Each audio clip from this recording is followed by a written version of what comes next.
खबर गाजीपुर से है, जहां अनोवा अड्डे की जमीन पर रक्षा संपदा विभाग द्वारा की गई बुलडोजर कार्रवाई के बाद सियासत और तेज हो गई है। शनिवार को समाजवादी पार्टी के सांसद अफजाल अंसारी खुद पीड़ितों से मिलने उनके गांव पहुंचे और बेघर लोगों से मुलाकात की। अफजाल अंसारी ने इस पूरी कार्रवाई को पूरी तरह गैरकानूनी और अमानवीय करार देते हुए केंद्र और प्रदेश सरकार पर गंभीर आरोप भी लगाए हैं। उन्होंने कहा कि बिना किसी नोटिस के लोगों को उजाड़ा गया है। यह पूरी कार्रवाई असंवैधानिक है। हम इस मुद्दे को संसद से में भी उठाएंगे और अगर जरूरत पड़ी तो कोर्ट भी जाएंगे, लेकिन इन बेघर हुए गरीब परिवारों को न्याय जरूर दिलाकर रहेंगे। इस मौके पर वहां मौजूद मीडिया कर्मियों से बात करते हुए सांसद अफजाल अंसारी ने कहा कि आज सपा अध्यक्ष अखिलेश यादव का जन्मदिन है और उन्होंने इस दिन को पीड़ितों के दुख में शामिल होकर मनाया है। उन्होंने कहा, मेरे लिए यही सच्ची शुभकामना है कि मैं उनके बताए रास्ते पर चलकर पीड़ितों के साथ हमेशा खड़ा रहूं। अफजाल अंसारी ने प्रशासन की इस पूरी कार्रवाई पर सवाल उठाते हुए कहा कि अभी अद्रा नक्षत्र चल रहा है। ऐसे समय में जब एक चिड़िया का घोंसला भी नहीं छुआ जाता, लेकिन सरकार ने तो पूरा गांव ही उजाड़ दिया। यह सरकार अब सीमा पार कर चुकी है। ऊपर वाला सब देख रहा है और जनता आने वाले समय में इसका हिसाब देगी। भूमि सरकारी थी, इसको लेकर क्या बताएंगे? कुछ दिनों से मत कहिए। जिस दिन इस धरती पर धर्मावतार का आगमन हुआ था, उसी धर्मावतार के आगमन के दूसरे दिन से गरीब उजाड़ दिए गए और बेघर कर दिए गए। आपका ये कथन यही सरकारी पक्ष कह भी रहा है। जमीन सरकारी थी। हमें बता दो, ये व्यक्ति जो यहाँ थे, ये क्या बांग्लादेशी थे कि चाइना से आए थे कि पाकिस्तानी थे? ये भी तो सरकारी हैं। जो भारत का नागरिक है, सरकार की जिम्मेदारी है रोटी, कपड़ा और मकान।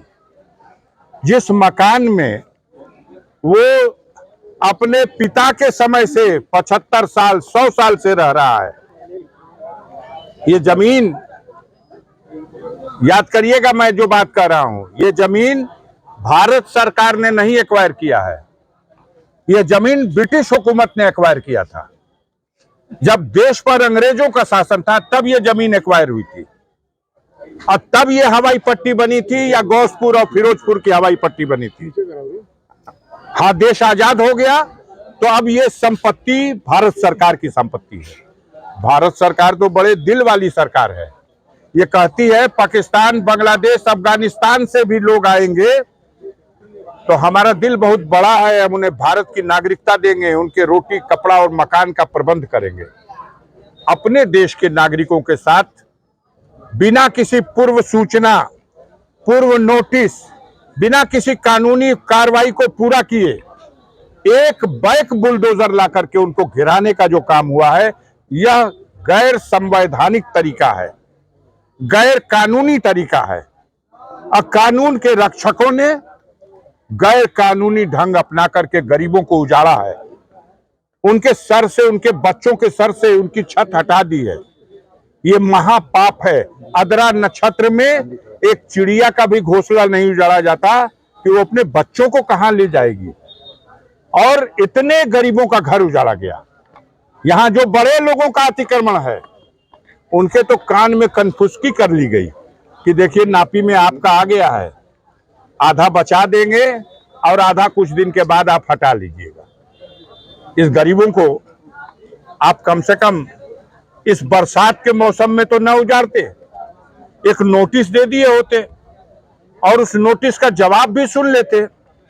आप ही आरोप लगाओ और आप ही सजा भी सुना दो। यह भारत का संविधान आपको अधिकार नहीं देता है। यह गैर कानूनी काम है। मैं इसकी घोर निंदा और भर्त्सना करता हूं और इन गरीबों के साथ, इनके पक्ष में खड़ा हूं। इस लड़ाई को सड़क से लेकर के सदन तक लड़ूंगा और न्यायपालिका में भी ले जाऊंगा। सांसद जी, जमीन सरकारी थी, एयरपोर्ट की थी, तो आखिर पीएम आवास कैसे बन गया?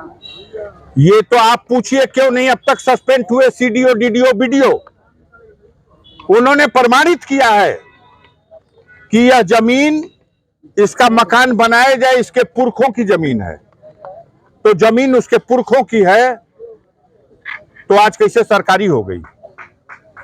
या तो आज की कार्रवाई गलत है या वो आवास बनाने वाला जो फैसला था वो गलत था। एक्शन तो होना चाहिए किन्हीं भी परिस्थितियों में, इसकी जांच होनी चाहिए। और गाजीपुर में फर्जी प्रमाण पत्र देने का एक गोरख धंधा चल रहा। जाति प्रमाण पत्र, आय प्रमाण पत्र, निवास प्रमाण पत्र, सब फर्जी।